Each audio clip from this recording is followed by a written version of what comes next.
ito yung alaga naming kalabaw. Yan. Okay, magandang gabi, magandang araw. So for today's video, okay, magtatamnan kami ng palay, punla, okay, ni father. So ayun, magtatanim kami ng punla. And kamustahin natin yung kalabaw natin. Okay, tignan natin kung ano. Ay wala, nahiya daw siya. So yun guys, later na lang. Okay, so panoorin mo tong video na to para makita mo kung ano yung buhay ng mga magsasaka. Okay ba yun? So keep watching. Tinipang!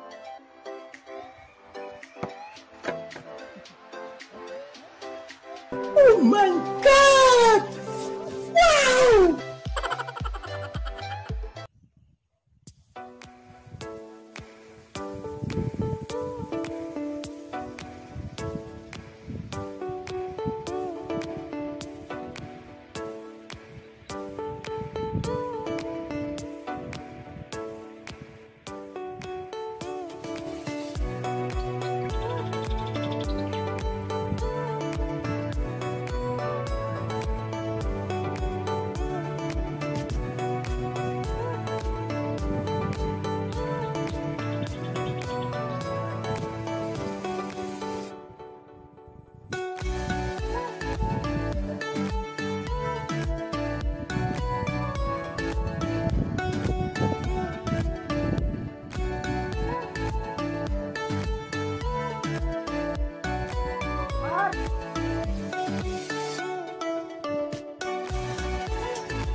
What's up guys, so we're back again sa aking YouTube channel. So bago ko pala si channel ko, don't forget to like, subscribe, and hit the notification bell para lagi kayong updated sa aking gagawin. Okay, so for this video guys is tatanong kami ng punla.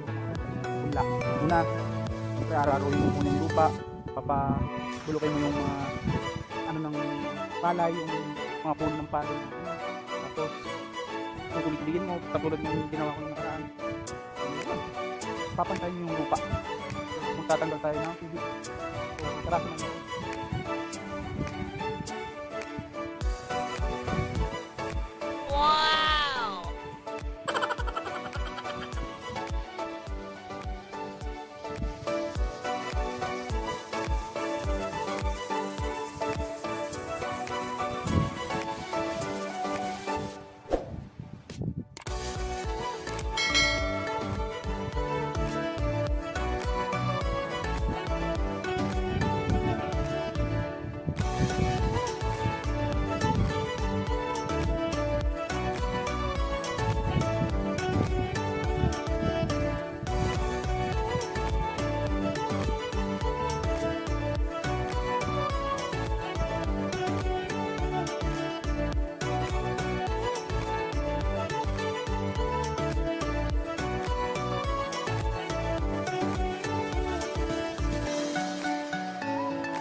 So ayun guys, kung nagtataka kayo kung ano yung tinatanim namin, ganito yun, palay yun, oh. Palay na may tubo na. So yun binabad namin sa tubig, so magdamag, tapos pinatayo ng 2 araw. So ayan, oh, yan, may puti-puti. Yan, yung tinatanim namin dyan.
Done na kami, done na guys, tapos na kami. So ayan, yung ginawa ni father, yung tinamnan niya. Okay, so ipapakita ko sa inyo guys yung ano, palay na tinanim. Okay, so ayan, nakikita nyo ba yan? Ayan yung palay guys, pero dapat bago mo ano yan, ikalat dyan, dapat yung lupa, dapat yan pantay dapat. Medyo hindi na namin napantay ng father ko kasi medyo pagod na rin naman yung father ko. So ginanya na lang namin, so wala namang cost dyan, pero mas okay kung pantay siya kasi yun yung talagang pinaka, kumbaga sa ibang ano trabaho, yun yung dapat na standard. Okay, pero yan simi na lang yan, basta ganun na kasi pagod na yung father ko din. So medyo bako-bako, may malalim, may mababaw, and dapat guys ano, hindi dapat naipunan ng tubig yan, dapat may tubig man pero konti lang, kasi yung palay guys mabubulok yun mabubulok yung palay. Kaya kapag naligo siya ulit sa tubig, naglangoy-langoy siya ulit sa tubig, wala din, mabubulok. Dapat yung katamtaman na basa lang yung lupa. Okay, so yung mga hindi nakakalam dyan sa mga magsasaka, alam naman na to, yung mga hindi magsasaka, yung mga rich kid kumbaga. Okay, so yung mga parating na henerasyon, ito yung ginagawa ng mga magsasaka. Okay, so dapat bigyan natin ng importansya yung mga magsasaka, support natin yung mga magsasaka kasi hindi basta-basta din yung ginagawa nila sa bukid. Okay, so ayun, lalot mura ngayon yung palay. Okay, so tawag namin dito magsi-second crop kami. Okay, so yun yung punla. After 15 to 15 days or 3 weeks mga ganun, pwede na yan bunutin na punla. Okay, so tapos after mabunot, itatanim namin din namin sa mga ano malalaking lupa. Ayan, so yun yung palay guys. Ayan, ngayon palay yung nakikita yung kulay dilaw kasi ang lupa itim or brown yan Okay, so ayun guys. Okay, hopefully ano, suportahan natin yung mga magsasaka. Okay, kasi dugot pawis din naman nila yung puhunan nila dyan para mabigyan tayo ng makakain. Okay, so kung wala kang magsasaka, wala tayong makakain, kung walang mangingisda, walang isdang mauulam, kung walang poultry, wala tayong mga baboy, manok na mauulam. Okay, so support natin yung mga ganyang industry kasi sila yung bumubuhay sa atin kung tutuusin. Okay, so yun, maraming salamat guys. So dito ko natatapusin yung ating vlog sa ating buhay probinsya. Okay, so don't forget to like, share and subscribe to my YouTube channel, and hit the notification bell para lagi kayong updated sa ating gagawing videos. Okay, bye.